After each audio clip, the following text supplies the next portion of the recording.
Barbed wire fences are set up surrounding businesses, warehouses, and all kinds of facilities in order to protect what's inside, to discourage people from entering restricted areas, to keep away trespassers. In Los Angeles, most of the signs along the side of the freeway are wrapped in barbed wire in order to prevent would-be taggers from climbing up and covering them with a bunch of unsightly spray paint. And there was even a razor wire fence set up outside the U.S. Capitol building after the mostly peaceful protest there on January 6th in order to keep more protesters away. But when the state of Texas set up some razor wire to protect the southern border from the millions of illegal aliens who keep invading the United States over the last few years, the Biden administration sued, and it just went to the Supreme Court, and the Supreme Court ruled that the Biden agents can cut the razor wire in order to allow the continued influx of the illegal alien invasion. This from the Associated Press. A divided Supreme Court on Monday allowed Border Patrol agents to resume cutting, for now, razor wire that Texas installed along a stretch of the U.S.-Mexico border that is at the center of an escalating standoff between the Biden administration and the state over immigration enforcement. So the Border Patrol agents who are supposed to stop illegal immigration are being directed by the Biden administration to cut the razor wire that the state of Texas put up and then, like I said, allow the continued influx of millions and millions of more migrants. This because John Roberts and Amy Coney Barrett sided with the Marxist Democrats to allow the continued invasion of the United States. John Roberts, who probably has been to Jeffrey Epstein's island numerous times, so it's no mystery why he keeps siding with the Democrats on his rulings. So the Supreme Court ruled to literally reopen the southern border, but MSNBC is insisting that any talk of an open southern border is fake news. Hold on a minute. I saw Steve Schwartzman, okay, the CEO of Blackstone, one of the most successful people on planet Earth, okay, big GOP donor, but said on television this week, well, we got a huge problem. We've got open borders. No, we don't. No, we do not. What do you do with that? This panel was literally arguing that the Biden administration needs to get out their message better because Americans are being duped by conservative news outlets that the border is wide open and that there is a problem down there. But don't worry, because Vice President Kamala Harris, who is in charge of the southern border crisis, insists that it is secure. We're going to have 2 million people cross this border for the first time ever. You're confident this border is secure? 2 million people in 1 year, by the way. Just thousands and thousands every single day. Hundreds of thousands every single month. Month after month after month. Year after year after year. We have a secure border in that is a priority for any nation, including ours and our administration. But there are still a lot of problems that we are trying to fix.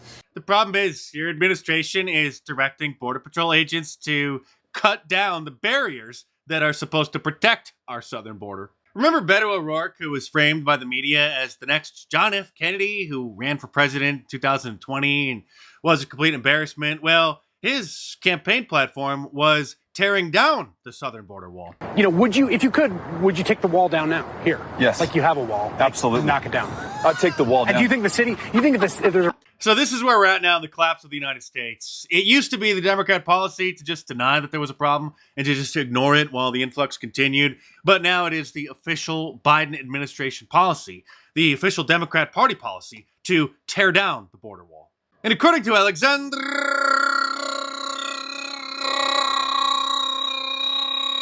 Ocasio-Cortez, one of the biggest problems facing the United States isn't that we don't have a border wall and that there are millions and millions of illegal aliens coming into the country every year.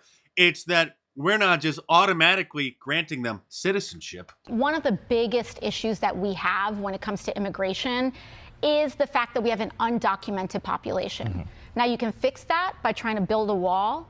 And deporting them all, which is Donald Trump's platform. Or you can fix that by trying to document people and create a path to citizenship.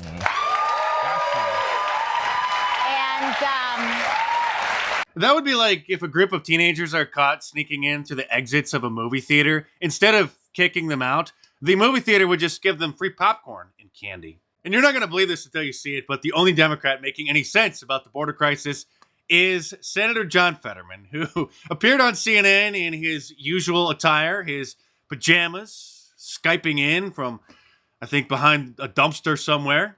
I honestly don't understand why it's controversial to say we need a secure border. And I think two things can be true at the same time. You can be very supportive of immigration, but we also need to have a secure border. And I think about immigration as we want to provide the American dream for any migrant. But it seems very difficult when you have 300,000 people showing up encountered at our border to do that. And I think we need to do a reset, and we have to work together and develop a new comprehensive solution to that. And that would also unlock a lot of the critical aid for Ukraine. Again, we cannot forget about Ukraine. That's critical.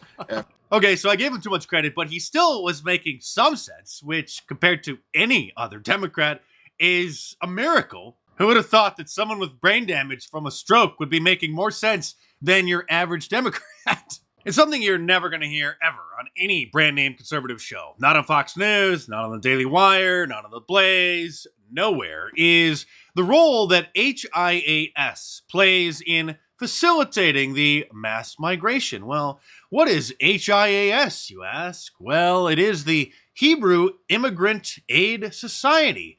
Are they helping Jews to immigrate to Israel? No, they're helping Hispanics illegally come to the United States and cross our border here.